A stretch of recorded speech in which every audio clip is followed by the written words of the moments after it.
is Jaybird, and welcome back to Amorous. Let's just jump right into it.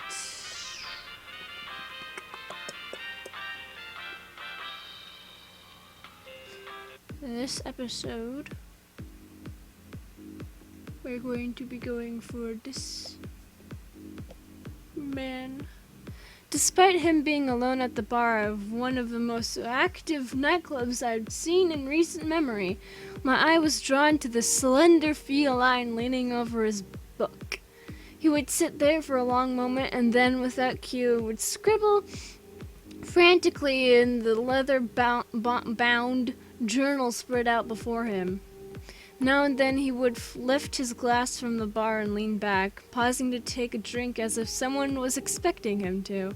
This adorable ruse was undermined, however, as each sip was followed by a grimace of barely contained disgust. We're going to introduce ourselves. He remains intently focused on his notebook, hunched over the table enough that I didn't get to... Fine, whatever. I have my own drink. I'll drink that. Fuck you, I'm tired of your shit. I casually watched as he moved, almost wrote, from his frenetic... Is that even a real word? Is that a word? Frenetic. Oh, it is a word. Frenetic writing. To reaching for his glass and leaning to the wall of the bar. That was when he noticed me and, in a sudden fit of surprise, spilled his drink down the front of his shirt. Wow. You fucking idiot. You look like a girl. What the fuck? You look like... Wait. Are your arms just behind your back, or do you have no arms? What? How can you write with no arms? What? What? Where did you come from, and who said you could sit here? Did you... His indignance seemed more due to trying to blot expensive alcohol off his chest rather than serious concern about my presence. I flagged down a waiter and ordered him another drink before offering him a napkin. It's a bar? I didn't realize the seat was taken. Anyway, I was interested in getting to know the only person working harder at a nightclub than the staff. I extended my hand across the table. My name is Jaybird. It's a pleasure to meet you. It took him a moment, getting as much as he could of his drink off his chest and lap before he set the napkin down and gave me a thorough looking over.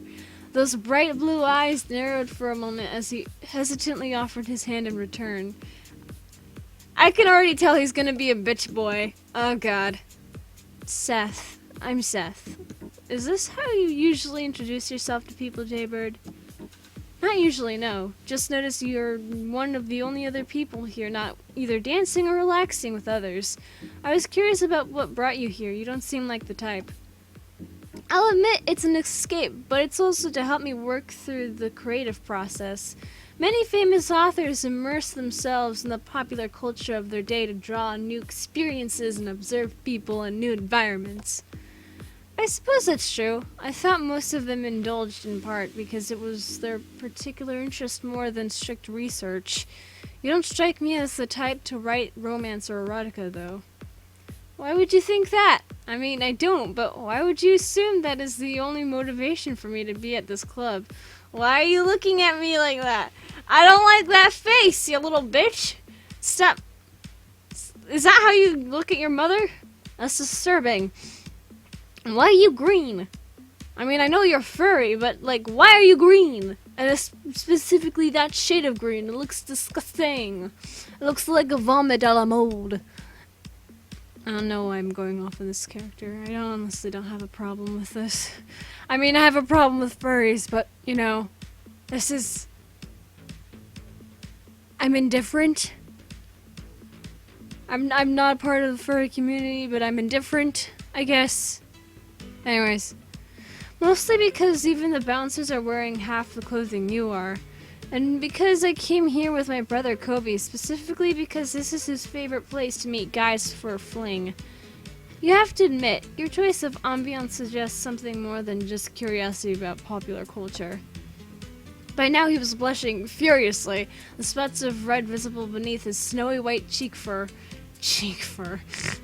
Despite his attempt at appearing aloof, something spoke about his relative discomfort in being here. Why don't they have Miss Piggy in here? I mean, I'm snorting away, but like, come on, you should put Kermit the Frog and Miss Piggy in here. I mean, I know they're copyrighted characters, but come on, put a pig in here.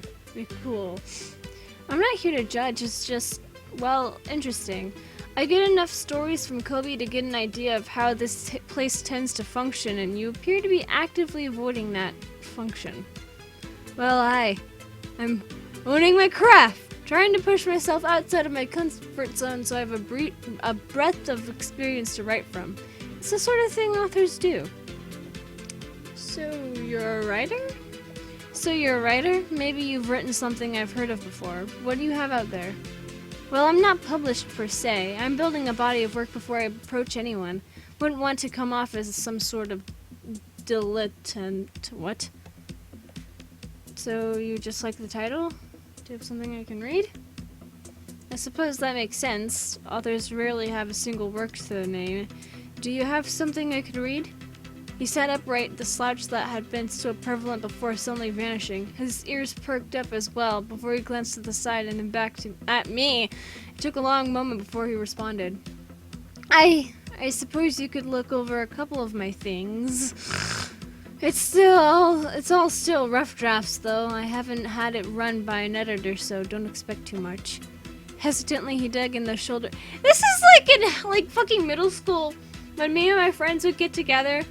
And, like, they would give us, like, they would let us read, like, this fan fiction they wrote about, like, some teachers in middle school and, like, some students.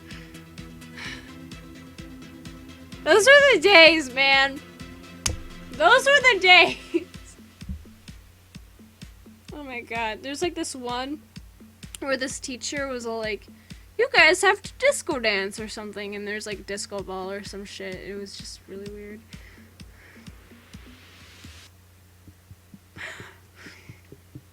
My childhood explains a lot about me. No wonder why I love bad fan fiction. It's a guilty pleasure. It's because I grew up with it. Hesitantly he dug in the shoulder bag sitting beside him before producing another composition notebook that he sat down in front of me. You guys can see this alright? Right. It's mostly snippets and some poetry. I know, it's self-indulgent to play with rhymes, but you have to find your muse when it comes. He watched intently as I skimmed over his work. Do we get to see this? It was mostly fluff, fragments of ideas, and the occasional clever rhyme. Each piece seemed short, as if it were cut off before completion. There's no space there.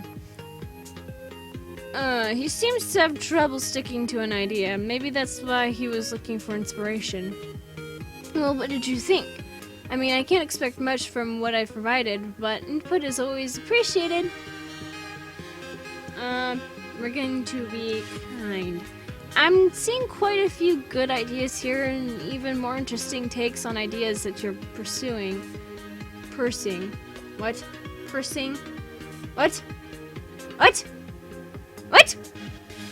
You really should seek publication. You're too kind, really. I am too kind. It's dog shit. There you go. That's my honest opinion. It's definitely the direction I'm going, but I feel like I need to work on it a little more before I get to where I'm completely comfortable with the idea. You seem very sensitive about your work for someone who's writing in the public eye. Well, I mean, you know what they say. Literature is the mirror, is the window into the inner soul of the feelings of the person writing it. Jaybird, 2019. Best quote ever. I fucking misquoted that. I fucking know it. Well, writing is it pulls quite deeply from my internal well. What? Your internal well? Well, yeah, duh. Everything I write is in some way a reflection of myself. There you go! He said it better than I did. I never thought I'd come to the day when a really bad furry game with, like, grammar mistakes every fucking where would say something better than I did. Like, say the same thing, but worded it better than I did. I am ashamed of myself and I want to die. Everything I write is in some way a reflection of myself. I suppose it's easy to take things personally. Well, if I may be so bold, what brought you to the club tonight? Since you clearly aren't driven by a desire to quietly observe, nor are you obviously looking to get drunk or dance, I'm curious as to what your motivation is. Mostly, I guess, to keep myself occupied and distracted. Kobe, my brother, very much likes this place, but doesn't always want to go alone. I needed time away from my problems, and he wanted a ride. A match made in, well, necessity. Look for the bare necessities. I'm gonna get copyrighted for singing that. Well then, where else might you have gone if you had the option? Ignoring cost, location, or any of that? Somewhere quiet. I tend to be a little more restrained, so I probably would have gone somewhere a little quieter. A library, museum, or something like that. Somewhere where I can hear my own thoughts. Here comes a thought. A smile twitched at the edges of his mouth as he scribbled into his notebook. He tapped the eraser against the page before looking back up at me thoughtfully. Feeling a bit out of your element too, then? I can certainly understand that feeling, but it's always good to break out of your comfort zone. He seemed to be rather thrilled with his pseudo-interrogation. He looked back up from his notebook with excitement. So, being that we are in this club, and you already expressed curiosity as to why I'm here, what do you like about this club? Relaxing. I'm just here to relax, get away from all my mundane problems, and enjoy myself. I've done the 9-to-5 grind for too much of my life already.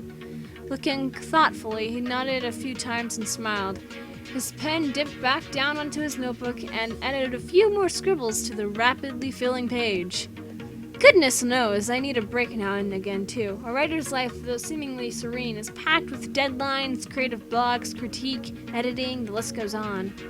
So we've established where you want to be and why you want to be there, but the big question is, who do you want to be there with? What kind of person would you be looking for at this club? I get the feeling that this is a somewhat pointed question. I also get the feeling that there is something more going on here than simple research. He shot me a Cheshire Cat grin. Oh, you get to say that because he's a cat! Wow! You're such a smart game! Good job! You're so intelligent. And placed a hand on his chest in mock shock. Mock shock. Mock shock! Baby mock shock! I don't know. Mock shock. Clearly it was enjoying this intimate game of 20 questions. Intimate game! Someone handsome, someone interesting. You. Get to the point. Someone interesting. I'm hoping to meet someone interesting. Someone with stories and a sort of confident charm that enraptures you. The kind of person you can have a good laugh or a thoughtful discussion with.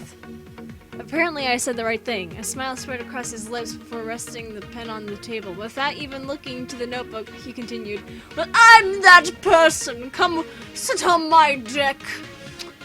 Yes, I already know you want to. I agree completely. Looks can be nice, but if there's no substance behind them, then what's the point? A wholly rounded individual is far more important than just one aspect. Alright, one more question and then I really should find Kobe and figure out what he has planned for the rest of the night. I suppose I have been prying pretty heavily. That said, you have been a very interesting character to study, to say the least. Interesting. It's where I actually get to interact with someone. I'd hoped I was more than just an intellectual diversion. Is that not the case? I didn't mean it like that. I mean, it's been Interesting talking with you. I've been here for a couple of hours already, and you were the first person who stopped to talk that didn't want to take a drink order. I smiled and leaned on the bar. He was awfully cute when he desperately... I didn't get to finish that, but whatever! Fuck it! Ah! So, what's the last question? He hesitated, glancing down at his notebook for a second before scribbling something in the margins. As he looked back up, I could see his cheeks were still quite flushed. I was heading to the library tomorrow to do some research for a story, and there was a reading I was thinking of going to. Could I convince you to come along? Sure. I'd love to. What time? Really? I mean, great. The reading is a little before noon, but I'll be there early. Let me give you my number so you can call me and let me know when you get there. He tore off the corner of a notebook page absent-mindedly, leaving a snippet of poetry in the upper half, and passed it to me. Thanks! It'll be nice to have someone else there. It's always a little awkward to go alone. Sounds like a date then. I suppose it is. I should just talk with this voice for him. I need to get going, but be sure to call me as soon as you're up. I'll make sure to save us a seat. Oh my god, that's such a not fitting voice for this character, but I'm going with it anyways. After gathering his things, he shot me another adorable smile and strolled off towards the door. I folded up the paper and slipped it into my pocket. And then I proceeded to lose it, and I just noticed that I can see that ass. How long has this episode been going on for? Oh yeah, that's long enough. So, with that being said, if you guys enjoyed this episode of Amorous and would like to see more of this cringy game, then leave a like down below. I don't know why I'm singing this outro. Leave a comment down below. Share with your friends. Subscribe if you haven't. Ring that notification bell. And remember, die safely.